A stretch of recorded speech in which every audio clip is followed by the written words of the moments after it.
We want to begin, Keanu, by talking about the initial inspiration for the film. We all know that you have an interest in and knowledge of martial arts cinema through the Matrix trilogy and other films, but why go to China to make this film? Why was that important? It goes back to my relationship and friendship with Chen Hu. We had worked together on the Matrix trilogy. He was part of the action team, and he worked with training me and helping me with all of the martial art, movie kung fu and wire work. We became friends. As the years went by, we spoke about wanting to work together. We spent a couple of years developing a script. He had a producer he was working with who introduced me to Han San Ping at China Film Group in 2007. We spoke. I said we might have a story coming. He was like, okay, let's call me when you do. We finally had a script that was, I felt, a first draft. By that time, once we got to the first draft, it became a story that I thought I was going to act in, but ultimately felt like I wanted to direct. I asked Tiger if that was okay, and he said yes, and I said, thank you very much, let's go do this. The idea of doing this film, it was a nice feeling, but then it was also, how can this happen? And I had been working with Limor on a few pictures, and I thought she was and is the producer who can pull off this never been done before expedition.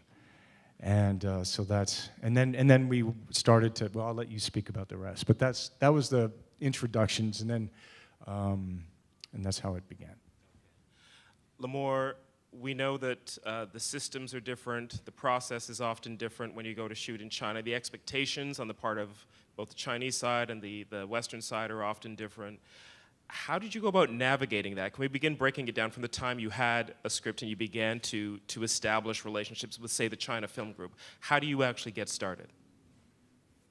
The first thing that I learned very quickly is that you have to show up.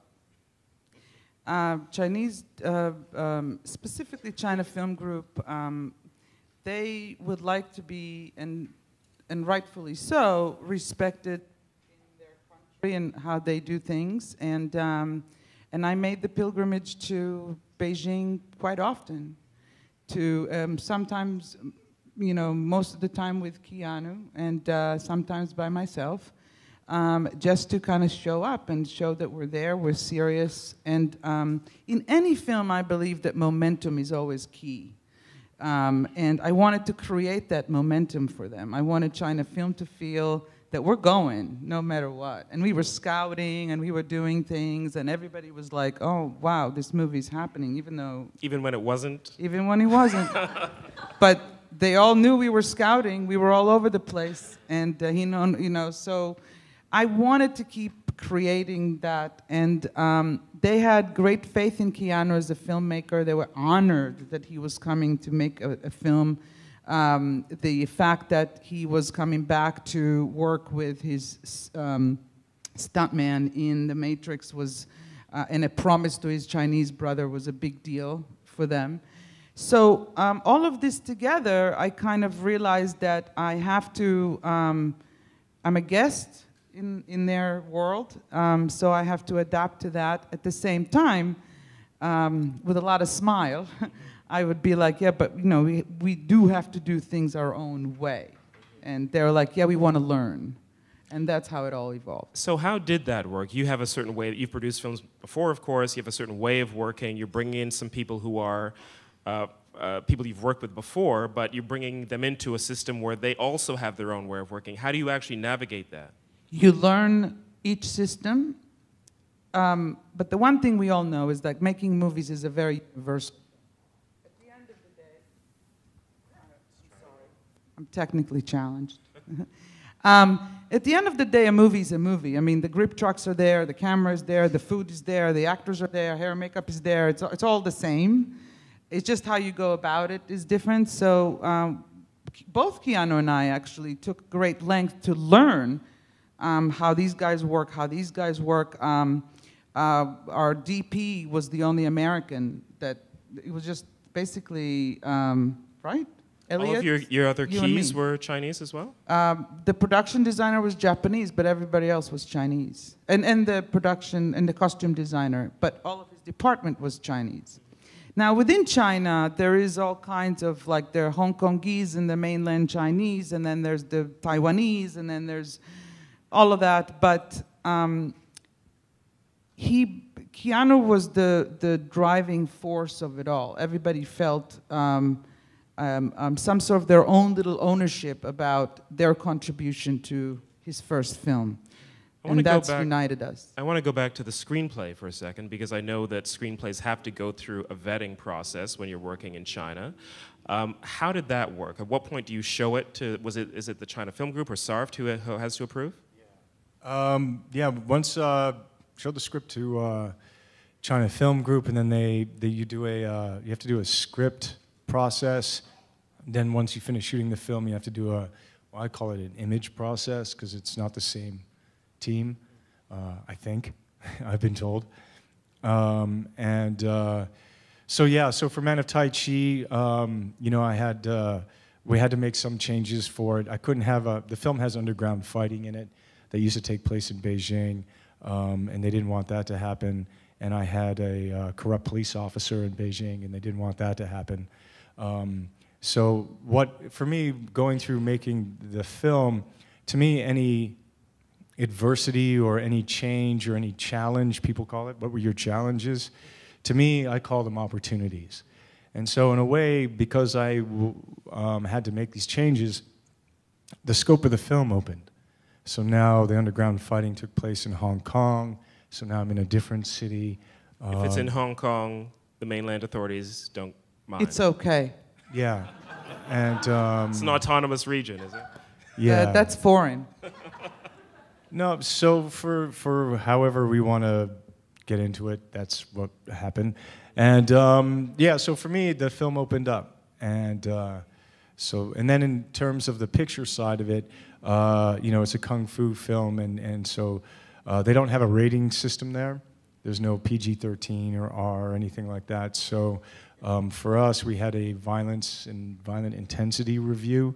So there were a couple of sequences where there used to be 11 punches that went to 5 punches, or from 32 strikes to 17 strikes. And you're actually negotiating these like by the number? Well, I didn't go through the negotiation process. I just was, in dealing with blood. So my intention was, I was hoping to make a PG-13 film. That was my paradigm.